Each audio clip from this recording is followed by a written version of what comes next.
네, 외신을 통해서 주요 이슈들 체크해 보겠습니다. 오늘도 매일경제신문의 추동훈 기자님 함께합니다. 안녕하세요. 네, 안녕하세요. 네, 오늘도 기사를 통해서 외신들은 어떤 소식들을 좀 중요하게 다루고 있는지 살펴볼 텐데요. 먼저 첫 번째 기사부터 확인해 보겠습니다. 자, 오늘의 첫 번째 기사는요, 스타벅스의 어닝 쇼크 소식입니다.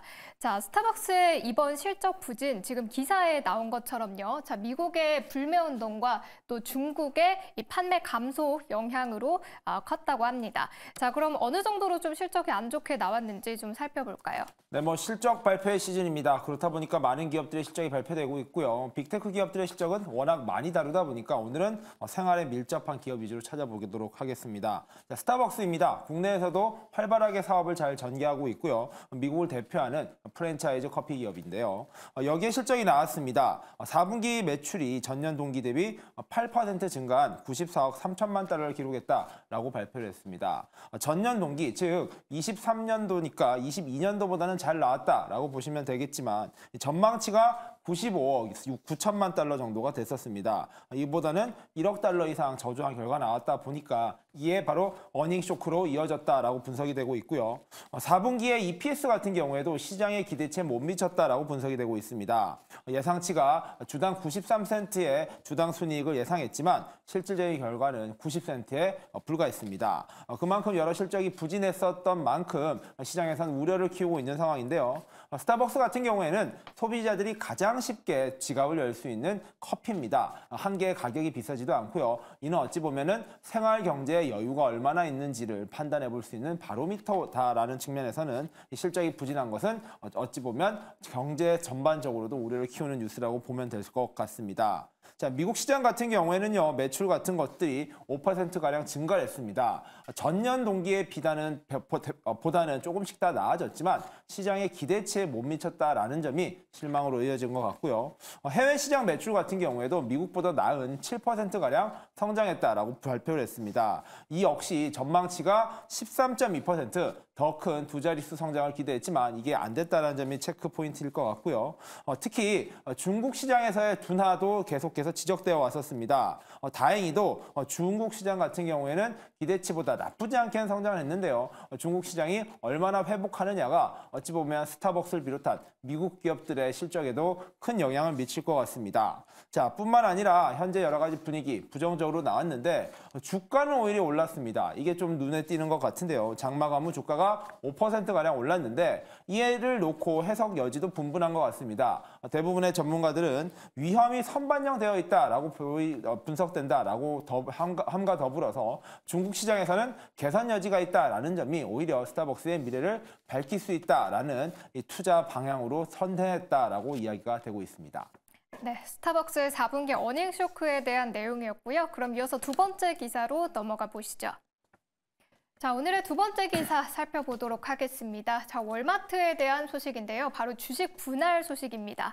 자, 지금 기사를 보시면 3대1로 주식을 분할한다라는 소식인데요. 자, 시장에 좀 호재가 나와준 상황이네요. 네, 맞습니다. 주가의 무게가 너무 무거우면요. 아무래도 소액주주가 진입하기가 어렵습니다. 장마감한 월마트의 주가가 165달러 선인데요. 이걸 한국 돈으로 환산하면 약 20만 원이 조금 안 될 것 같습니다.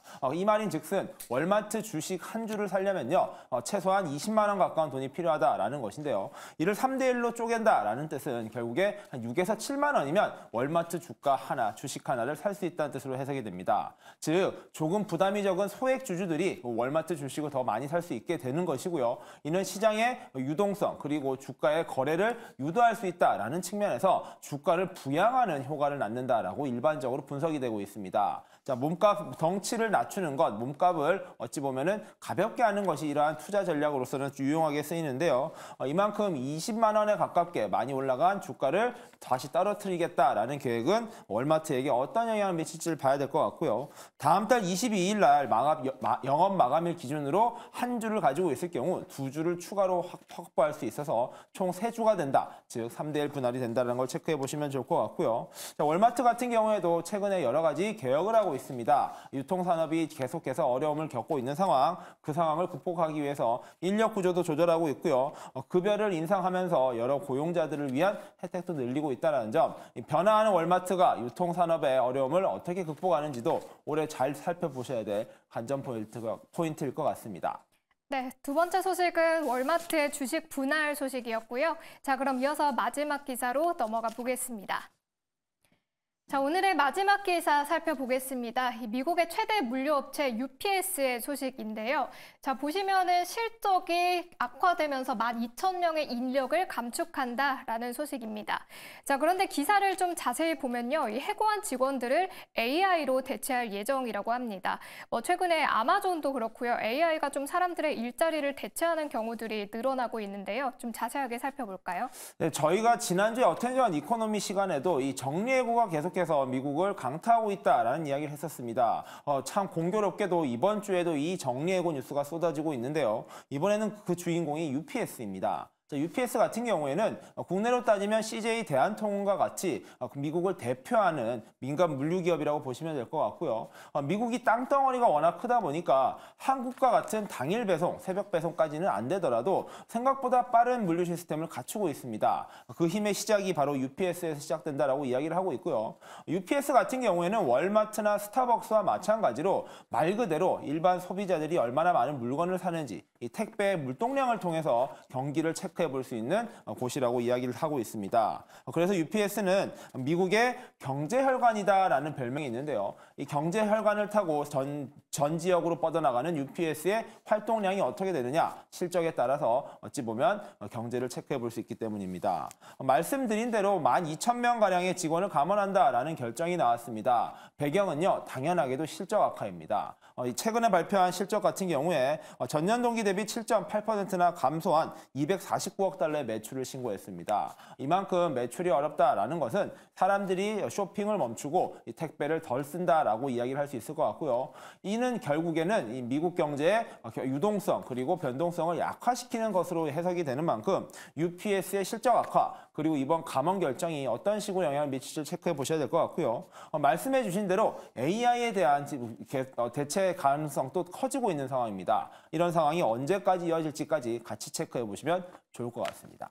네, 오늘의 마지막 기사 UPS의 인력 감축 소식까지 정리를 해봤고요. 오늘도 세 가지 기사를 통해서 주요 이슈들 함께 살펴봤습니다. 지금까지 매일경제신문의 추동훈 기자님과 함께했습니다. 고맙습니다. 네, 감사합니다.